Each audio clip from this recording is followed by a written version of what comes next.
this because we want to continue to elevate at a high level. Many of you are on drive 2, 3, 4, 5, or 6. We want to be great, and you're great by listening, doing good driving. So in-car driving lessons, evaluation of driving aspects covered through lessons 1 through 5. Students will demonstrate pre-driving procedures. You first get into the vehicle. You want to look around, make sure nothing is leaking. I do take it very serious. You come in and put your seatbelt on. You need to have knowledge of the operational information system. Is the car overheating? Do we have gas? Do we not have gas? I'm expecting you to know this because I will be asking you questions. Tell me what the speedometer is. Tell me what the gas gauge is. Tell me the tachometer.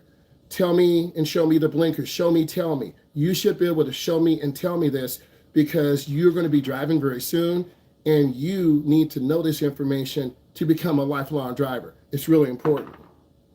Knowledge of the operating information system, communication, safety devices, airbags, seat belts, and vehicle controls, cruise control, the gas pedal, the brake pedal.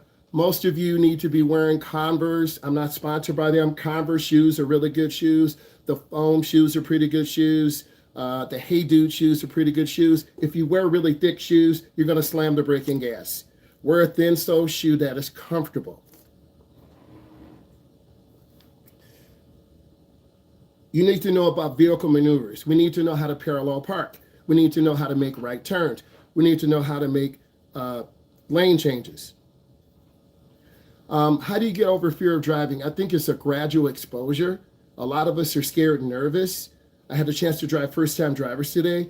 I was very clear. I had good instructions. We started in the neighborhood. It does take time. I need all of you to type in some questions that you have about driver's ed into the chat right now. Everyone type in 2 questions. When you ask questions, when you seek knowledge, you learn. If you're confused about something, you learn. To overcome fear of driving, gradual exposure. You need to start in your neighborhood. You need to make 12 right turns, 12 left turns. Our neighborhoods are where we feel comfortable, but also neighborhoods are dangerous. Why? We let down our guard. We don't put on our seatbelt. We drive really fast. We're not paying attention and scanning with our peripheral vision, left to right. I've talked about a lot of this because I'm a firm believer in making you better than my last month's class. And I always challenge myself to have you elevate, have you grow, have you get better. Connor hasn't driven yet, okay? Hannah only has 1 drive. There are a lot of you who haven't driven yet. So Connor needs to really pay good attention because I need you to work and I need you to listen and I need you to learn. These times are for you to type in what you don't understand. That's how you learn. So you need to know about vehicle maneuverability, how to back into your driveway. You should be able to do that. How to do a 3-point turnaround, how to do a U-turn, how to pull up to a high school and park in the spots. You have to do that because if you can't park, you won't drive. And if you can't parallel park, you won't pass the road test. You should start preparing now. And I always look at the future, 6 months from now, 3 months from now, 1 year from now. Approaching intersections. Intersections are a very dangerous place. We are not running yellow lights. If we can stop safely in 3 seconds, 1001, 1002, 1003, you should be able to stop without slamming the brakes. I'm telling all of you this so we don't get in the habit of being comfortable in running lights because we're putting ourselves in danger and other drivers. Driving anxiety is normal. A lot of people are waiting to 18, 19, 21, 25, 27. The longer you wait to learn how to drive, the more busier you will be. Okay, you're a senior in high school, you're going to college, you have a job. Driving should be a priority 15, 16, 17, 18. If it's not a priority, you're going to be in adulthood trying to learn how to drive. And then your parents will understand that, hey, you're not serious. Anxiety comes from within. It could have been you in a traumatic accident, right? You don't want to drive anymore. Maybe your mom or dad crashed at night, so you don't really want to drive at night. You were exposed to some trauma, okay? Example, I drag race. I have a 1968 RS Camaro. It's a small tire car. It goes about 150 and a quarter mile. In Alabama, I launched the car went into the wall to the left. I panicked. But if I don't get into that car again and try to make it straight, I'm going to be fearing getting in the car. Gradual exposure to anxiety. Some of us have anxiety, it's called arachnophobia of spiders. Some of us are claustrophobic, small spaces. So what I need you to do, if you really want to learn how to drive, I'm here to help you. I'm your therapy. I'm your doctor. I'm your coach. I will listen to you. And then as you grow and get better, you will decide, okay, I can go on main streets, but I can't go on the highway. They're too fast. Or I can go on the subdivisions. I can go on back roads. 22 years old is common. More people are waiting 19, 20, 25 to drive. Driver's education is very expensive.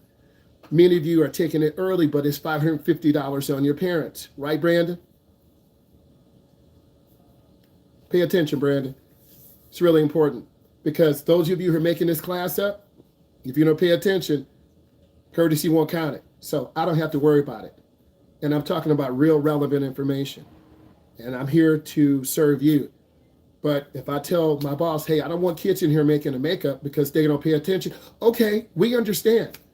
So driving is a privilege, not a right.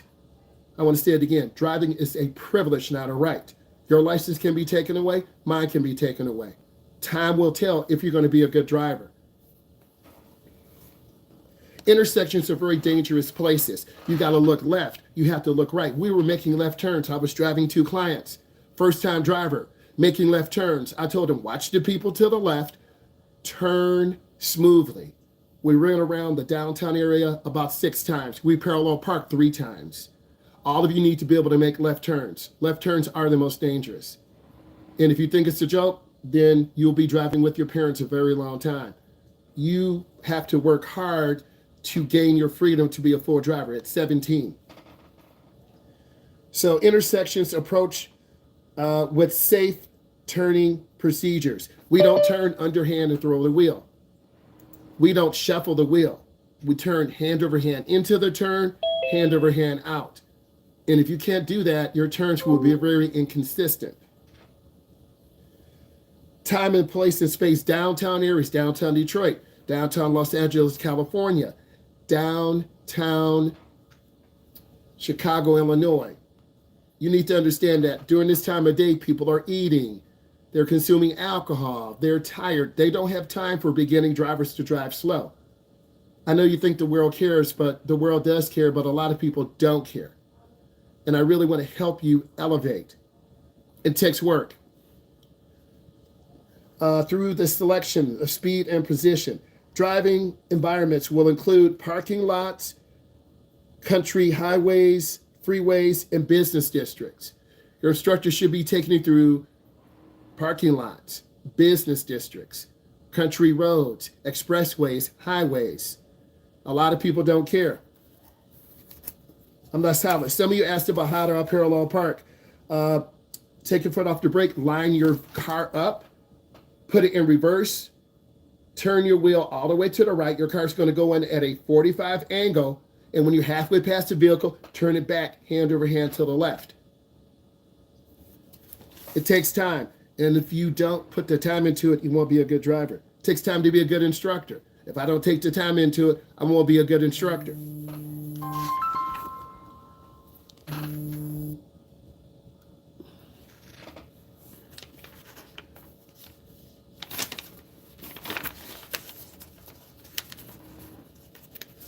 Let's look at these questions. Put some questions in. I'm going to go from the bottom up.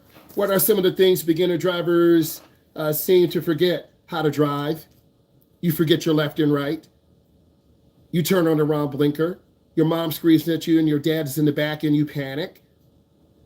You could drive on the wrong side of the road.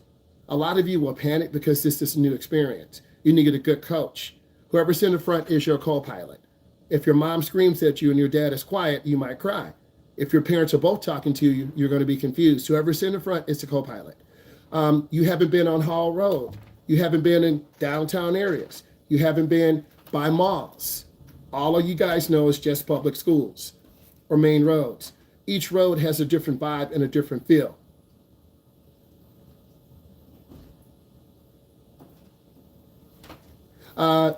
It depends on what you're comfortable with. Your instructors will drive at 9 and 3, 10 and 2, 7 and 5. There's no one best way to hold a steering wheel. The National Highway Safety Transportation says 9 and 3.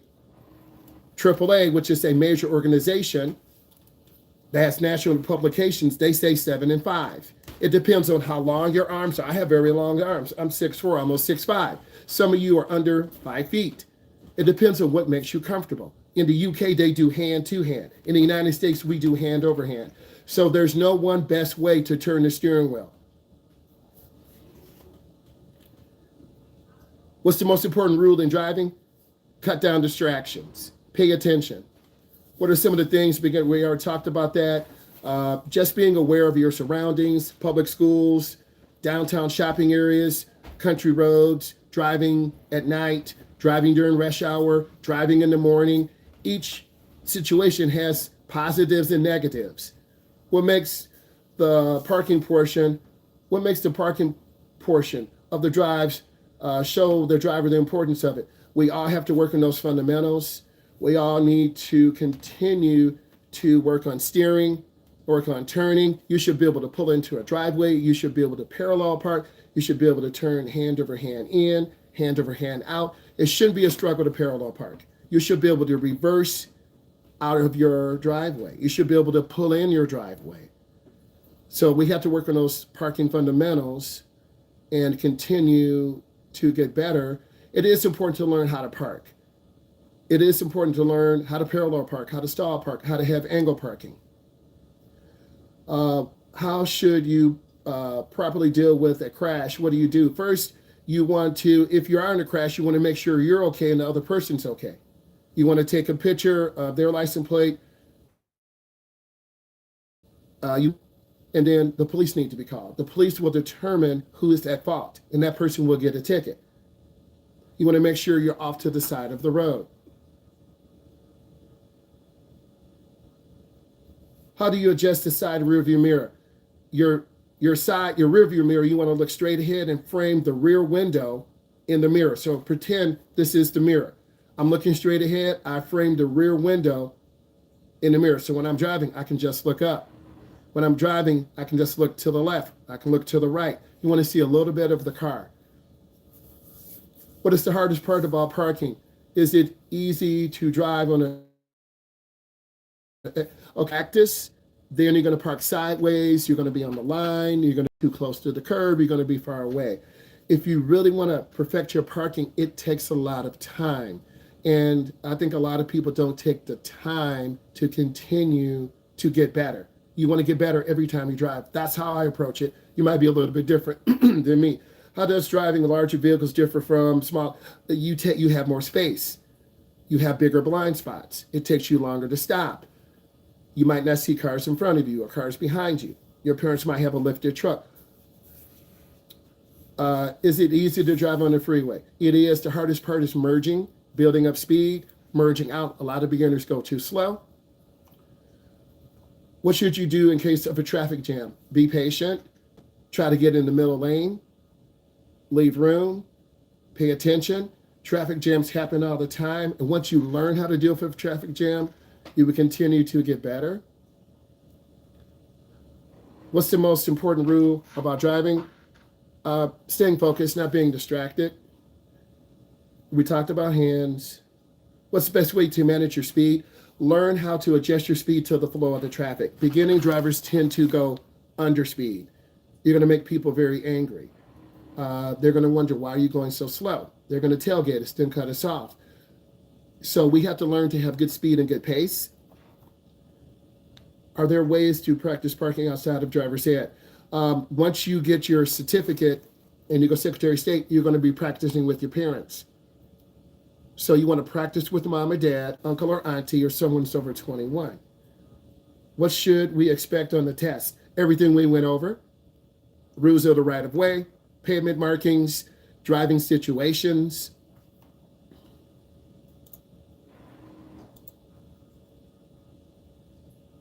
I'm just looking through.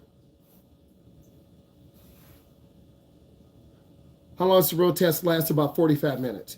You'll be doing the parking phase first. We saw a video on this. You'll have the stop line. If you go past the line, that's a minus. If you're too far from the line, that's a minus. Then there's the reverse park, simulated park, where you're backing into a driveway. We saw the video on that.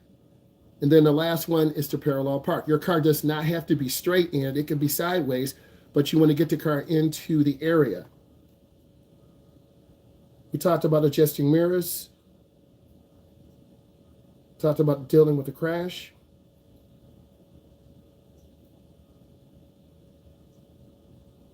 What are some things drivers tend to forget? I think just being calm, being patient, taking your time.